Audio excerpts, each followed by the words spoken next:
Faire connaître la Bible sur une grande chaîne de télévision, en l'occurrence sur France 2, c'est ce que fait mon invité. J'en parle avec lui dans un instant, à tout de suite.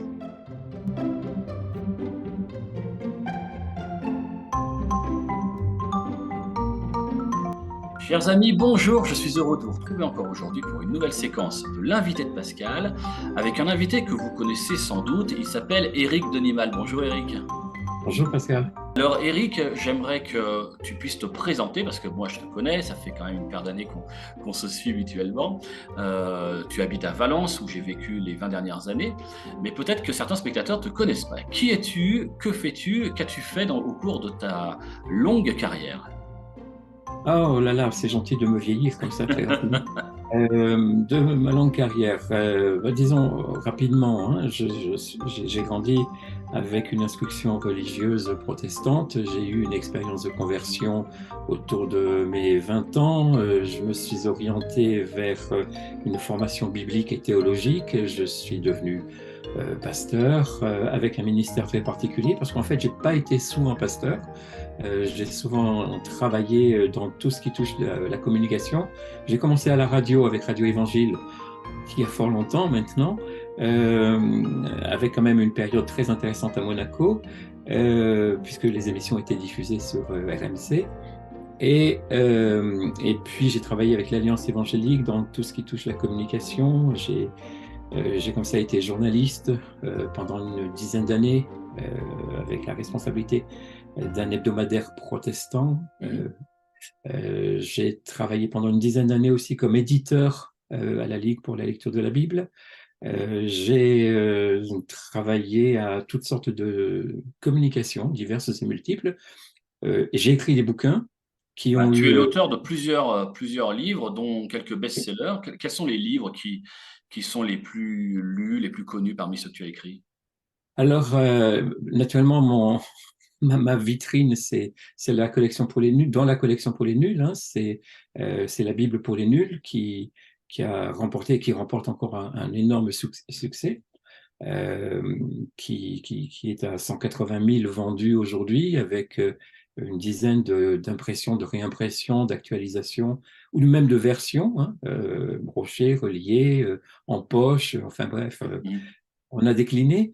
Et puis le protestantisme pour les nuls, Jésus-Christ pour les nuls, et pour les nuls, je me suis arrêté là, je crois.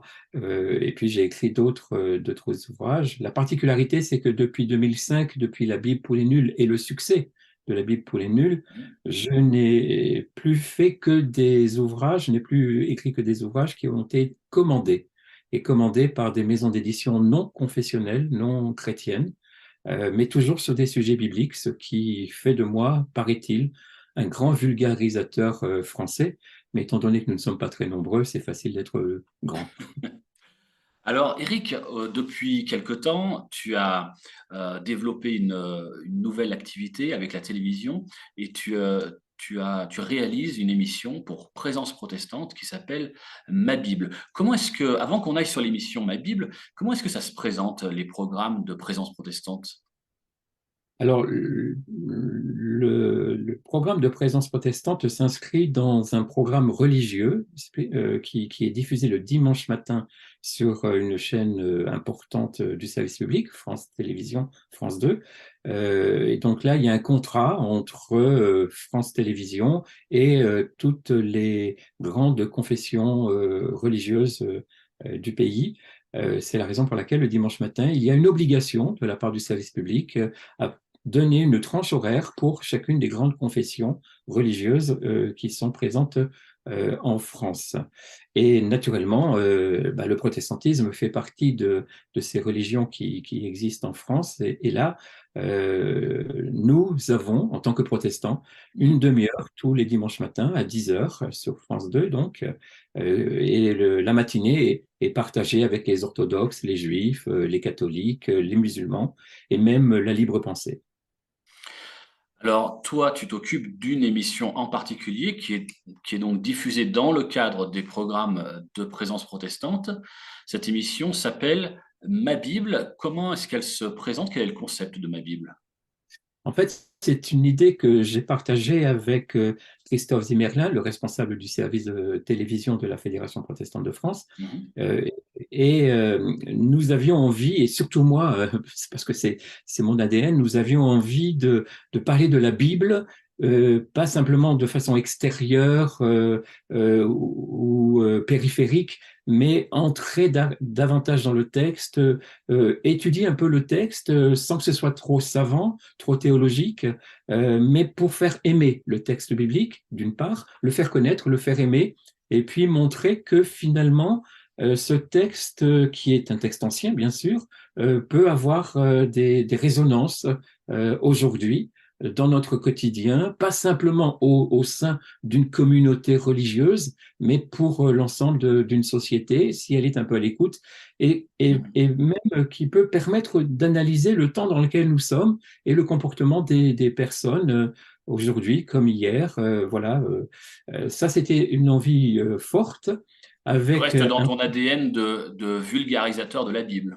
tout à fait, avec quand même une difficulté en quelque sorte, c'est que le programme du dimanche matin, il est un petit peu fidélisé par les parpaillots qui ont envie de voir leur émission protestante le dimanche matin. Donc des gens qui connaissent sans doute la Bible, enfin on l'espère, et puis le grand public qui peut être là, invité, découvrir les émissions et qui doit comprendre. Il ne s'agit pas d'avoir une émission codée comme les Français parlent au français, les protestants parlent aux protestants, mais quelque chose de beaucoup plus large, et donc avec une dimension alors de vulgarisation, bien sûr, et de pédagogie. Et en pensant que les émissions sont bien sûr diffusées à un horaire très, très particulier, très précis, le dimanche matin à 10 heures. Donc là, faut être au rendez-vous. Mais Mhm. bien sûr, les émissions sont disponibles ensuite pendant un certain temps sur YouTube notamment. Et du coup, elles peuvent être regardées à n'importe quel moment par n'importe qui. Cette personne doit pouvoir comprendre ce qu'elle va voir et entendre. Donc tu vises, à travers cette émission, tu vises aussi bien le public, on va dire protestant traditionnel, qu'un public qui n'a pas forcément de culture religieuse. Finalement, c'est le même public que celui de la Bible pour les nuls. Les gens qui connaissent un peu, mais qui découvrent quand même et qui vont un peu plus loin, et puis les gens qui ne connaissent rien et qui découvrent aussi à leur tour. Tu as un partenaire, hein, pour cette émission, c'est l'Alliance biblique. Comment se manifeste ce partenariat? Vous tournez, vous utilisez leurs locaux, c'est ça? Oui, c'est ça. Alors, nous avions besoin d'un cadre et d'un cadre que l'on retrouverait à chaque émission. Donc, on a cherché et puis on a trouvé l'Alliance biblique à Paris qui est bien située dans la capitale et qui a des locaux qui sont très sympathiques, qui ne sont pas simplement des bureaux. Il y a bien sûr tout un niveau avec des bureaux, mais il y a aussi un niveau dans cet établissement, en quelque sorte, il y a un niveau où on peut transformer en salon, en lieu d'échange, etc. Et nous avons comme ça quatre endroits particuliers pour chacun des quatre intervenants que nous recevons. Alors au niveau des intervenants, justement, toi, tu n'es pas présent dans l'émission. Alors, je Tu ne n'es pas suis pas intervenant visible. dans l'émission. Voilà. C'est ça, je ne suis pas visible à l'écran et je ne suis même pas entendu. C'est-à-dire qu'il n'y a pas une espèce d'interview, de voix qui fait parler ou qui interroge. Moi, je choisis bien sûr mes intervenants en amont, en fonction du sujet que j'ai aussi choisi de traiter, et je cherche quatre intervenants qui doivent à la fois être capable de traiter le sujet, bien sûr, et d'être capable aussi de représenter la palette du protestantisme dans son entièreté. Parce qu'il faut être loyal avec la Fédération protestante de France, c'est un service télé qui lui appartient, et dans la Fédération protestante de France, il y a des protestants de tous bords. J'allais dire d'extrême droite et d'extrême gauche, pour faire rapide, Mhm. toute la palette et toutes sortes d'églises ou de communautés représentées. Donc, il me faut doser, avoir un petit peu des personnes de différentes lectures pour apporter quelque chose d'intéressant, pour avoir une légitimité quand ces personnes parlent. Mhm. Elles parlent en tant que théologiens, elles parlent en tant que biblistes, elles parlent en tant qu'animateurs bibliques, ou bien elles parlent aussi en tant que psychologues, par exemple, parce que dans le sujet, on va parler de la psychologie des personnages bibliques, ou bien un jour, par exemple, dans une des émissions, parce qu'on parlait du vêtement, on a eu une personne qui était styliste et qui pouvait analyser la personnalité, le vêtement, la personnalité, enfin voilà.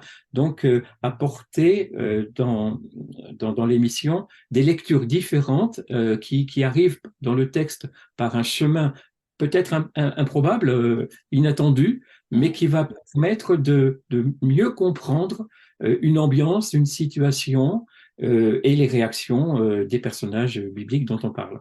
Quels sont les types de thématiques qui ont déjà été traitées ou qui sont prévus peut-être dans les programmes à venir? Alors, par exemple, à l'instant, là, je parlais de vêtements. On a parlé, par exemple, de la vie de Joseph. Joseph dans l'Ancien Testament, qui est un personnage haut en couleur, hein, qui va arriver en Égypte de façon très particulière, puisque ses frères vont le vendre après avoir menacé de le tuer. Et ce qui est intéressant dans cette histoire, c'est que plusieurs étapes de son histoire, il y a une histoire de vêtements.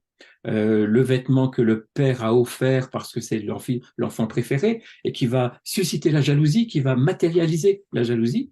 Et puis le vêtement qu'il va perdre parce que voilà, il va être rendu comme esclave. Le vêtement que l'on va saisir comme pièce à conviction lorsque la femme de Potiphar essaye, elle le harcèle sexuellement, lui il s'échappe, elle rattrape le vêtement et elle va le brandir ensuite en disant voilà, il a tenté de me violer parce qu'elle a été tellement offensée Mhm. qu'elle veut se venger. Et puis le vêtement que finalement il va être, dont il va être revêtu par le pharaon lorsqu'il va être rétabli dans la justice et dans la vérité. Enfin bref, toutes sortes. Du coup, on raconte l'histoire de Joseph avec cette particularité, la symbolique du vêtement, qui va permettre d'aller bien plus loin avec des expressions que l'on va retrouver chez l'apôtre Paul. Soyez revêtus de Jésus-Christ, par exemple. Qu'est-ce que ça veut dire? Enfin voilà, la Donc façon dont... plutôt qu'une lecture linéaire, on va plutôt partir sur une lecture thématique avec un fil rouge que tu déroules. Oui, tout à fait. Alors on va prendre là on prend un personnage avec toute une vie. Il y a une autre émission où on s'arrête sur la relation entre David et Michal. Michal qui est la fille du roi qui aime David, mais que David va parfois un peu utiliser pour différentes raisons, qui va être aussi manipulé par son père, le roi Saül. Donc on va parler de cela et on va du coup parler de ces femmes qui peuvent être des femmes objets et montrer que la condition féminine dans le temps elle n'était pas brillante, mais que peut-être aujourd'hui encore il y a des femmes objets, des femmes dont on profite Mhm. pour se prévaloir. Quels sont les retours de la chaîne? Comment est-ce que France Télévisions évalue la qualité ou les résultats de cette émission aujourd'hui? On sait qu'il y a une fourchette d'audience. Hein. France Télévisions nous dit que le dimanche matin, à certains moments, on peut être entre 180 et 250 000 personnes à regarder l'émission. Donc ça, Mhm. c'est une information. Après, il y a les réactions. Les réactions, c'est un peu compliqué parce que les gens qui réagissent, en général, réagissent quand ça ne leur plaît pas. Là, voilà, ils sont pas contents, ils le manifestent. Ce qui est intéressant, là, c'est que nous avons eu, jusqu'à présent en tout cas, d'excellents retours, euh, des personnes qui étaient surprises, agréablement surprises, ou qui étaient contentes en disant, ah, voilà une émission qui change un peu. Sans vouloir dévaloriser naturellement les autres émissions, hein, parce il y a aussi d'excellentes émissions. L'émission juive, par exemple, qui est très pédagogique, qui est construite vraiment sur un approfondissement du texte, une explication du texte. Ces émissions-là sont très suivies. Donc, nous avons opté, nous aussi de notre côté, sur cette dimension très pédagogique, Mhm. euh, avec beaucoup d'animation, avec un montage d'émissions qui est assez dynamique, avec les quatre intervenants qui interviennent comme ça, qui viennent chacun apporter une pièce, avec cette particularité aussi que nous n'avons pas quatre intervenants qui sont sur un même plateau. Le jeu, c'est pour nous, lorsqu'on enregistre l'émission, c'est d'avoir chaque intervenant individuellement. Les intervenants ne se rencontrent pas, ne se connaissent peut-être pas, ne savent pas ce que les autres vont dire. J'ai été très agréablement surpris de rencontrer à plusieurs reprises la responsable des programmes du dimanche matin sur France Télévisions, et elle m'a dit qu'elle aimait beaucoup l'émission et que pour elle, c'était ce vers quoi il fallait aller parce que nous avions là une pépite et qu'il fallait continuer à être aussi bon. Alors voilà, on nous met la barre assez haut et on est content. Ma Bible, c'est donc une pépite pour France Télévisions. Merci en tout cas pour tout ce que tu as fait jusqu'à présent, tout ce que tu es en train de faire maintenant avec Ma Bible. On te souhaite bonne suite et plein succès à l'émission Ma Bible. Et puis à vous, chers spectateurs, on vous retrouve bientôt pour une nouvelle émission avec un nouvel invité sur l'invité de Pascal. Au revoir Eric. Au revoir, merci.